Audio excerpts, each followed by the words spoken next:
जी mains और NEET की अगर आप तैयारी कर रहे हैं तो उसमें आपको केमिस्ट्री को कैसे प्रिपेयर करना चाहिए, मैं आज उसके बारे में आपके साथ डिस्कस करना चाहता हूँ। मुझे केमिस्ट्री को पढ़ाते हुए 35 इयर्स हो गए हैं और इन 35 इयर्स में हज़ारों सक्सेसफुल स्टूडेंट्स के साथ में मेरा इंटरेक्शन हुआ है।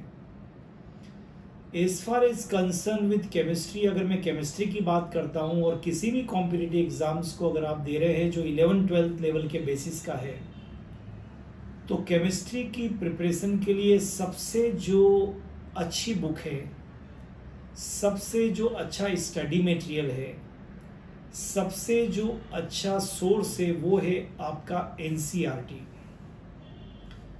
एनसीईआरटी को अगर आप लाइन टू लाइन पढ़ लेते हैं और एनसीईआरटी के बैक साइड के क्वेश्चंस को अगर आप पेनिट्रेट कर लेते हैं, तो आई थिंक मैं इतने साल से चाहे जी मेंस के पेपर को देख रहा हूँ, चाहे आईआईटी के पेपर को देख रहा हूँ, चाहे नीट के पेपर को देख रहा हूँ, चाहे केवीपीवाई के पेपर को देख रहा हूँ, एंड व्हाटएवर, आई थिंक जो जितने भी 12th बेस्ड कॉम्पिटिटिव एग्जाम्स होते हैं उन सब के अंदर एनसीईआरटी आपकी रिक्वायरमेंट को फुलफिल करती है। बस एनसीईआरटी को पढ़ने का आपके पास में प्रॉपर एक मेथडोलॉजी आपको आनी चाहिए, अदरवाइज आप को एनसीईआरटी बुक से सक्सेस नहीं मिल सकती है। तो एनसीईआरटी बुक को पढ़ने का क्या पैटर्न होना चाहिए? देखिए, सबसे पहले जैसा मैं आपको बता चुका हूं कि एनसीईआरटी बुक सबसे बेस्ट बुक है। अब जब आप एनसीईआरटी को पढ़ते हैं तो केमिस्ट्री एक ऐसा सब्जेक्ट है जिसमें inorganic chemistry, organic chemistry, physical chemistry और एक पार्ट बायोकेमिस्ट्री है। तो एनसीईआरटी के किसी भी टॉपिक को आपको अगर पढ़ना है तो लाइन टू लाइन पढ़ना है। पहली बात ध्यान रखिए, लाइन टू लाइन। हाथ में हाइलाइटर ले लीजिए, मार्किंग के लिए कलरफुल पेन ले लीजिए, एक एक लाइन को पढ़िए। जो आपके टीचर्स आपको पढ़ाते हैं या आपने किसी यूट्यूब के वीडियो से किसी टॉपिक को समझा है, व्हाटएवर, लेकिन एनसीईआरटी की बुक को में आपको लाइन टू लाइन पढ़िए। और जितने भी जगह पर आपको, स्पेशली मैं इनऑर्गेनिक और फिजिकल केमिस्ट्री की बात कर रहा हूँ, जो भी कोई फॉर्मूले नज़र आते हैं या इनऑर्गेनिक केमिस्ट्री में जो भी कोई आपको टर्म्स आती है उनको अंडरलाइन करिए, हाईलाइट करिए।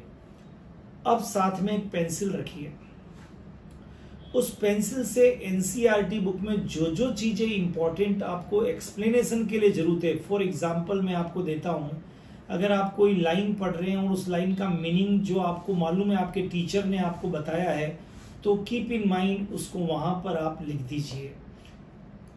क्लियर? ये इनऑर्गेनिक और फिजिकल के लिए बोल रहा हूं। इन टेक्स्ट जो क्वेश्चंस होते हैं, जो सोल्ड होते हैं, वो भी बहुत जरूरत है, उनको भी पढ़ना बहुत जरूरी है। और जो बैक साइड के जो क्वेश्चंस हैं, उन बैक साइड के क्वेश्चंस को आप एक अलग नोटबुक बना के पूरे सॉल्व कर लीजिए।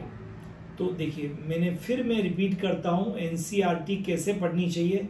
फिंगर टिप मेथड, मतलब लाइन से लाइन आप चला रहे हैं अपनी फिंगर के साथ में।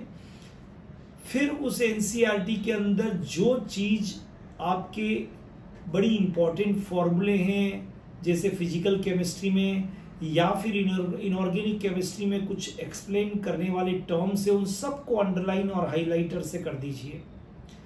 इन टेक्स्ट के क्वेश्चन जो सोल्ड है उनको आप खुद करके देख लीजिए, वो भी उतने ही इंपॉर्टेंट होते हैं इक्वली जितने बैक साइड के क्वेश्चन हैं। और बैक साइड के सारे क्वेश्चंस को सॉल्व करने के लिए एक एनसीईआरटी की कॉपी बना लीजिए। ये आप अच्छी तरह से कर लीजिए, नंबर 1। जब ये काम हो जाए तो इसके बाद एनसीईआरटी का जो दूसरा काम आपको करना है, उसके अंदर से आपको जो इंपॉर्टेंट चीजें निकालनी है उनके ऊपर आप, लेकिन इसके पहले मैं आपको बता दूं ऑर्गेनिक केमिस्ट्री में को कैसे पढ़ना है। केमिस्ट्री के लिए एक बात मैं हमेशा बोलता हूं कि केमिस्ट्री में जो एक्सेप्शन है वही एग्जाम का क्वेश्चन है।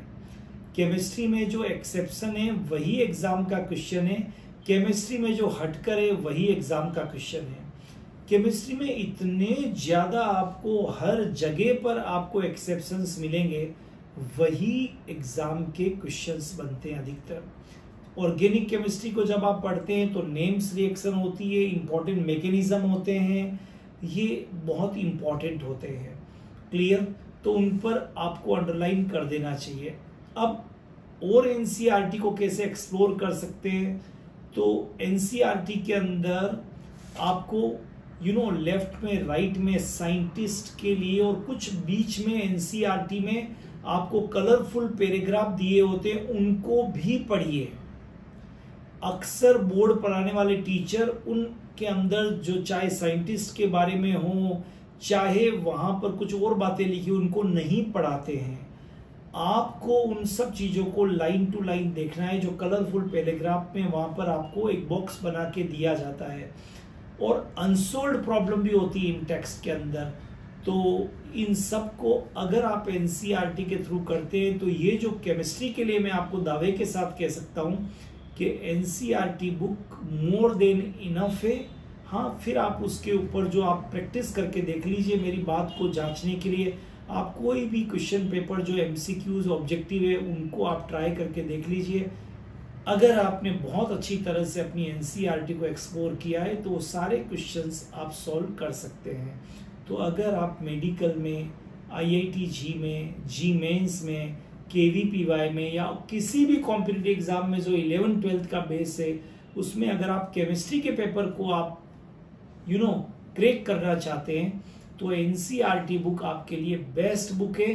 बस मैंने जो तरीका बताया है उसको आप फॉलो करते हुए एनसीईआरटी की बुक को पढ़िए। Thank you so much, all the best. और मेरे साथ इसी तरह से मेरी गाइडलाइन पे आप चलते रहिए।